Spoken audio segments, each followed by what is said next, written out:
This is Cybersound, your simplified and fundamentals-focused source for all things cybersecurity, with your hosts, Jason Pufall, Stephen Maresca, and Matt Fusaro.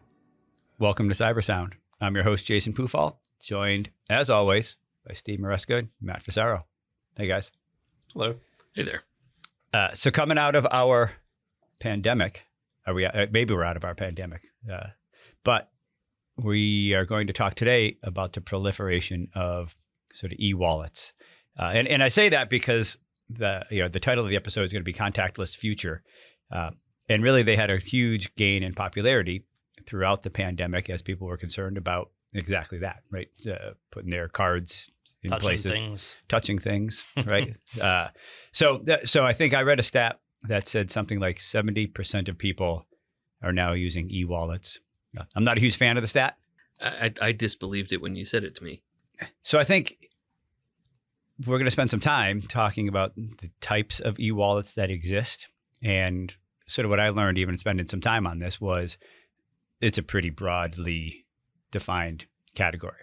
So what's an e-wallet to, your siblings? So I'll say this. I picture an e-wallet a little bit more akin to a traditional wallet where you can put your store cards, you can put your bank cards, your driver's license, et cetera. And there are things that are similar to that, right? Your Apple Wallet, I think, has qualities that are similar to that, although it doesn't necessarily cover everything. When you start to look at it, though, it's wallets for cryptocurrency. It is wallets so that you can facilitate payments within an online gaming, gambling, online gaming type forum. Wallets for things like Starbucks. Like they would call your Starbucks card an e-wallet, which I suppose, right? So I feel like I've got 25 e-wallets and not one single location, which is challenging.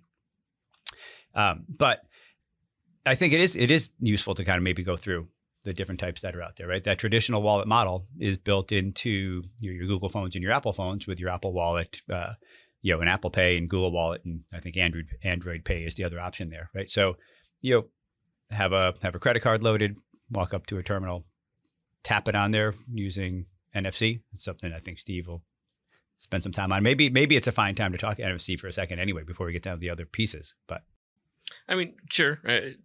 People who are used to using their phones or something like that to begin a transaction, it's convenient, right? You don't have to pull out your wallet. You don't have to take something that could be private that you don't want other people looking at and, put it within an inch of whatever you're trying to buy and you're done.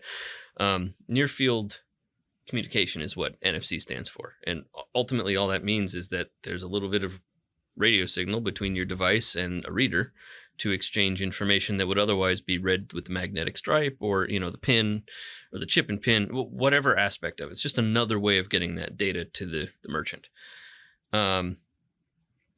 Generally speaking, people perceive it as secure because, you can only be within an inch of right. whatever you're... Like 4 centimeters, sure. I think, right? Is the spec. Hypothetically, sure. Right? It's low power. So that's the point of it.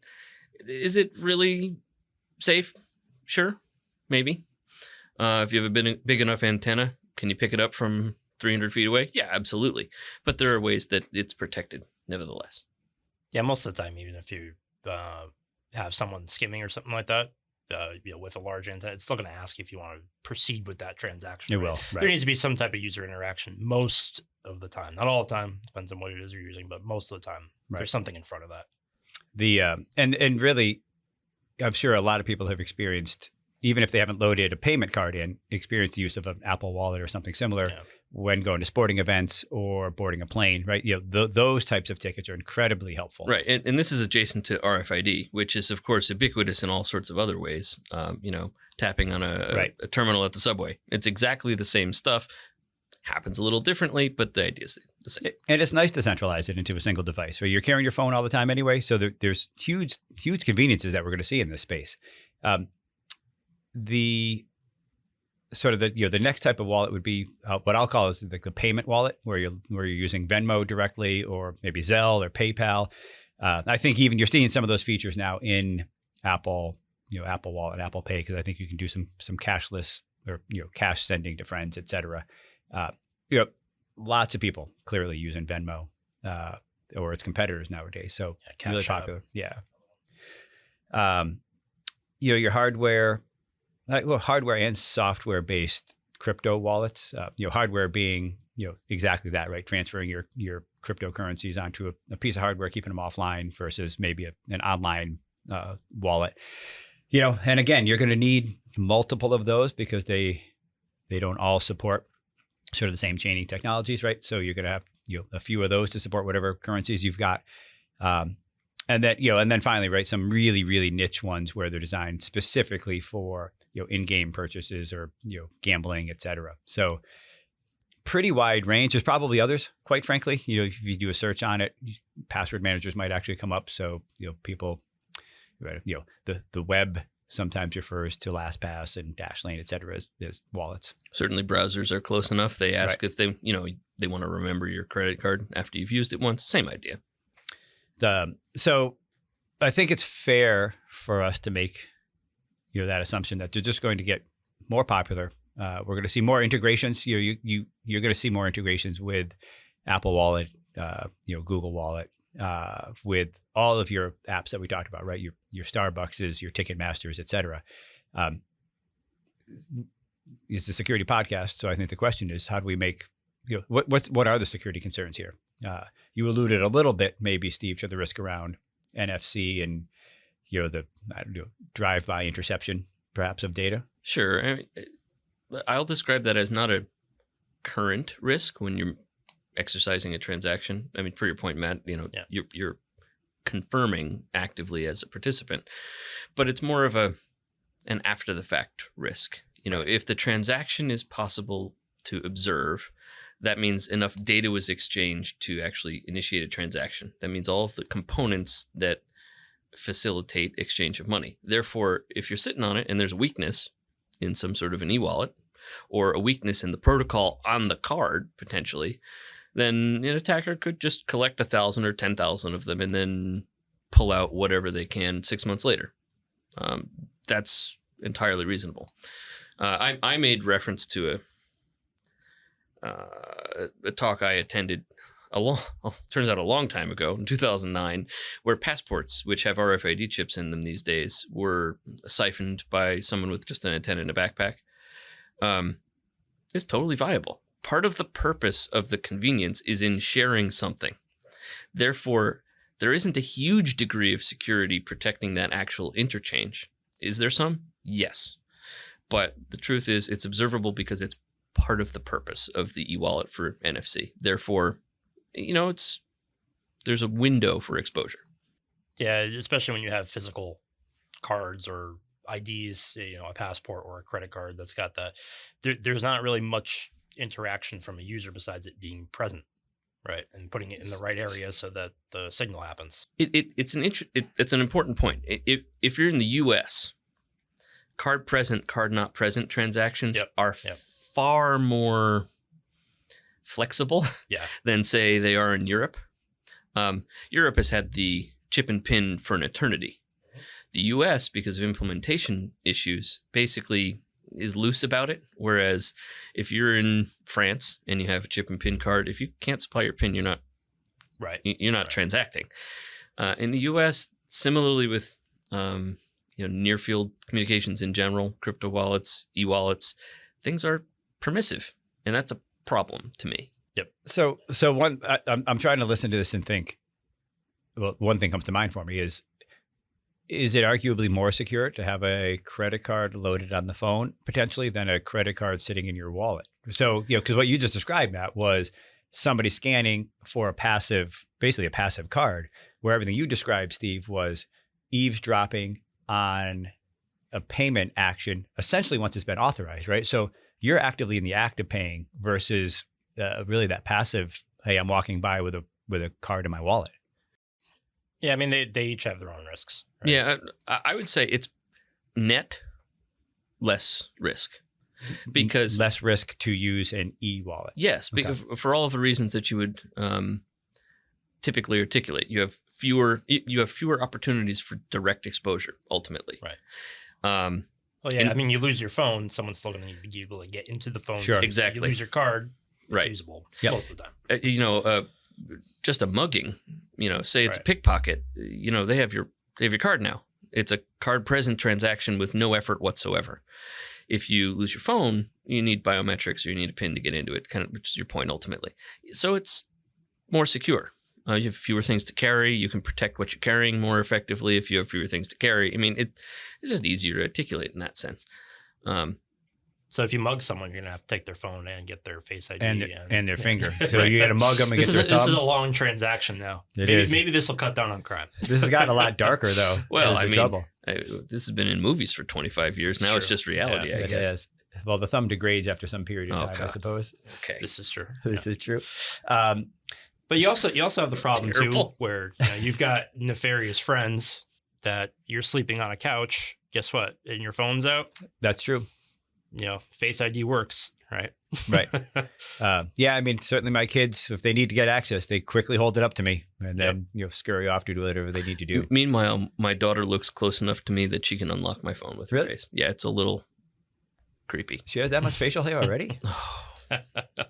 Anyway, yeah, I think eWallets it's the hormones in the milk. That's for sure it is. eWallets are safer. Okay. Let's be honest. So let's talk a little bit about sort of data protection or app protection. Is there anything, NFC aside, right? Because we talked a little bit about the eavesdropping stuff. We talked about locking your phone with a PIN. I mean, we certainly that's a requirement if you're going to use any of this. And I think it actually forces you to do that if you try to use Apple Pay or whatever. Biometrics, like Face ID or thumbprints for older phones, things like that. So in a lot of ways, pretty similar protective technologies as for anything else, right? Two-factor being a key one here. Anything else people really need to do? I don't think there's anything so unique. Yeah, making sure that it has some type of two-factor, like you said, whether it's biometrics or pins or whatever it might be, right? And make sure it's not something simple. When you go into the offline cold storage type things, say, like a ledger for crypto, that stuff is, the whole point of it is to keep it offline, right? So that it's not accessible. With things like that, if you have an online wallet, typically you don't own the wallet anyway. It's a hosted service by Coinbase or something like that. This is really to keep that stuff offline so you're not susceptible to attacks. Right. And the interesting point being there in many ways is your money in your bank is protected by law, right? FDIC and whatever. I think, but a big part of the crypto issues were that there wasn't any kind of federal protection for your money there, right? So you really did want to keep it offline and protect it better. Some folks with crypto would assert that that's a feature, not a bug, right? Perhaps, yeah. Ultimately, though, eWallets built for consumer use are based around accessibility and convenience. Right. They tend not to fall over immediately. A crypto wallet that's a hard token of some kind that has a PIN, you have to remember. You do, or you can't ever use it. Right. There's a good example from, I don't know, earlier this year, like January 2022.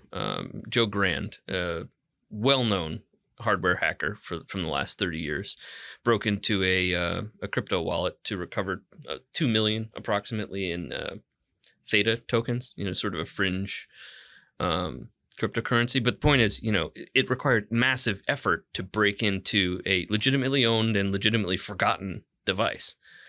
At the end of the day, if you can't get access to what you're storing in your wallet. Right. Yeah. I mean, it's still on you to remember passwords, right? It's still on you to make sure that you have access to the data essentially that you're storing. Backing way up, what's the risk? Just the same as using your card in public. Right. Can it be skimmed? Yeah, let's just assume that it can be, right? You have to keep track of your transactions, know what you've spent, know where you've spent it, review it on a regular basis. And the same rules apply. Right. And you gain really huge convenience benefits because you are going to carry mostly everybody's going to carry their phone all the time. So you're not dealing with peculiar form factors for things like airline tickets or whatever the case might be.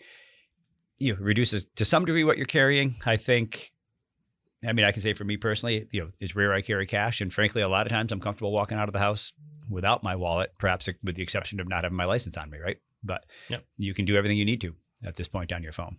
Yeah, and to add to it, be careful of the merchants that you're spending your money with too. If you're on the side of a road getting gas from a gas station that looks like it's been run over, maybe maybe don't use anything but cash there. Right. If you can, obviously you might be in a bad spot, but That's fair. An interesting point about the license, just for people who aren't aware, there are some states that permit storage of your driver's license in your insurance Apple Wallet, cards for as example. well. Yeah. Connecticut is, I believe, a physical license state. Yeah, I think so. In Apple Wallet, I think the only ones I think it's Arizona and Maryland are the only two options that show up in the wallet that I've seen. Not to say there's not ways to enable That doesn't more. matter necessarily. Just, know what your local laws are. But the point is, some people do not need at all their wallet that they used to carry. Mm-hmm. Okay. It's an interesting new reality. I mean, honestly, there's a piece of me that's looking forward to that because I do tend to use the wallets pretty regularly. And I think the more I use them, the more I realize it's just darn convenient. And I think as long as you're like anything, properly protect it, there's no reason not to sort of move that direction. So any closing words at all? I feel like we covered this pretty thoroughly. Use reputable wallets. Don't use, your Joe's browser wallet. just because it happens to have a credit card remembering function. Use something a little more, vetted. Yep. That's all. Centralize. Use something that's well known. That's it. So it's an interesting point, and I don't know that we'll be able to solve this problem here. But when I started Googling for wallets, there's hundreds of them. I mean, and there's ones that are really obvious. Your Coinbase and your Bank of America's and Apple, Google, et cetera. Boy, you get some crazy wallets out there, and I don't know how you would make the determination of whether or not they were safe or not in some of the cases. So I think maybe to your point, it is safer to be mainstream, let things get some traction before you really look at it. But there are a lot of things out there. Yeah, use something sponsored by your financial institution, whatever it might be, because they typically do the vetting for you. Or, Apple Pay, Google Wallet are pretty well vetted. So this is actually another one of those scenarios where you know where you live and know where you're visiting for that matter, and know what's the norm. Right. Because U.S. dollar is just the U.S. dollar. Yes, it's internationally recognized, but if you're in Australia, you're using different apps. If you're in Europe, that's true. If you're in Polynesia, the same thing is accurate. It's just know what's accepted where you're going. Same thing, same rules with all other currency. For everybody going to Polynesia, pay. I just think that's an interesting spot just to pick out of thin air. So. Just random roll the dice. So on that, as always, we do hope people sort of got some value out of this. We appreciate everybody listening. I think eWallets is a really interesting topic. Certainly, we're going to see more and more activity in this space. So I think it's worth being mindful of what's going on and paying attention to how you're managing and protecting, credit, funds, et cetera. So thanks for listening. Enjoy. We'd love to hear your feedback. Feel free to get in touch at Vancord on LinkedIn or on Twitter at Vancord Security. And remember, stay vigilant, stay resilient. This has been Cybersound.